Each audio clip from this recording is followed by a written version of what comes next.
Welcome to Telugu spicy food channel. అందరికీ ముందుగా శ్రీరామనవమి శుభాకాంక్షలు. ఇప్పుడు పానకం తయారు చేసుకుందాం. ముందుగా 1/4 కేజీ బెల్లాన్ని తీసుకున్నాను. అది ఇలా చాక్ తో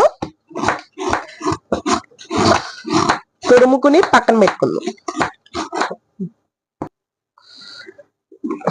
ఈ స్పూన్ తో మిరియాలు,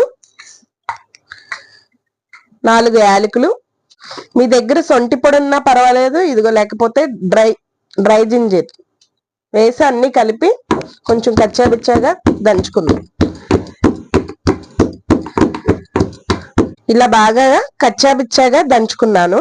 దంచుకున్న తర్వాత ఇప్పుడు పానకం రెడీ చేసుకుందాం. ఈ కప్ తో తురుముకున్న బెల్లం, మనం ముందుగా దంచుకున్న మిరియాలు, సొంటి, 4 యాలకుల పౌడర్, మీ దగ్గర కూలింగ్ వాటర్ ఉంటే కూలింగ్ వాటర్ యాడ్ చేసుకోండి.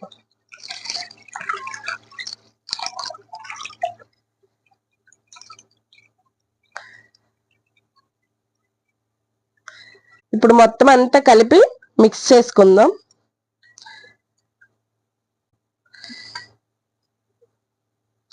అంతే, ఎంతో టేస్టీగా ఉండే శ్రీరామనవమి స్పెషల్ పానకం రెడీ.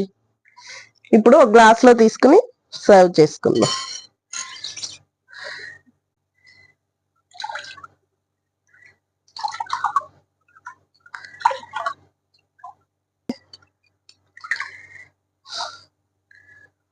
Yeah.